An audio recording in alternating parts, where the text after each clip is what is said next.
Il y a 2 ou 3 éléments qu'on peut souligner que le Québec peut contribuer à l'étude et à la compréhension du domaine de l'attachement.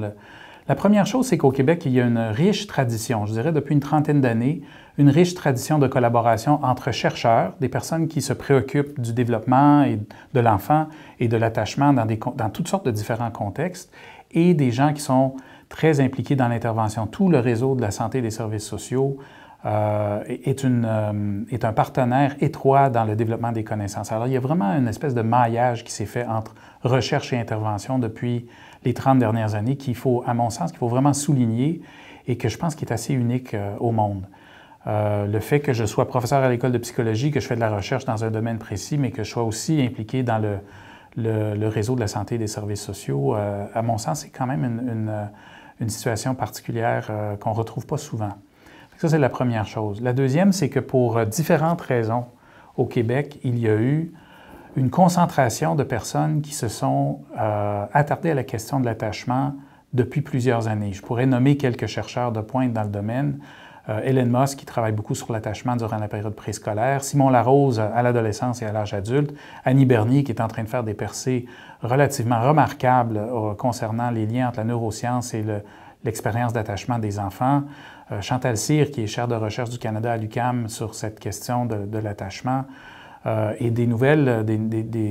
nouveaux chercheurs qui travaillent sur ces questions-là dans leur domaine, Jessica Pearson, Claire Baudry, Catherine Pascuso à l'Université de Sherbrooke.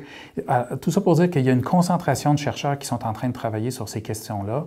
Et pour ces raisons, il y a énormément de collaboration entre chercheurs et les gens apportent des perspectives différentes sur la question. Les expériences des gens, les préoccupations des gens sont mises à contribution pour mieux comprendre le phénomène et pour comprendre aussi là où nos idées ont besoin d'être adaptées et changées. Puis le troisième point, c'est que depuis un certain temps, la collaboration entre chercheurs chez nous a donné lieu à des préoccupations très pratiques, c'est-à-dire on souhaite mieux comprendre l'attachement sur le plan fondamental, mais on souhaite aussi que nos connaissances donnent lieu à des stratégies d'intervention qui sont recevables, qui peuvent être appropriées par les intervenants dans le milieu de la pratique. Il n'y aurait rien de plus frustrant que de développer une stratégie, une compréhension du développement de l'enfant, une compréhension de l'attachement, et que ce soit uniquement de grands experts qui ont fait des années et des années d'études qui peuvent l'appliquer. Ce qu'on a fait depuis les 15 dernières années, c'est qu'on a élaboré une stratégie d'intervention qui s'appelle l'intervention relationnelle. Et dans notre expérience,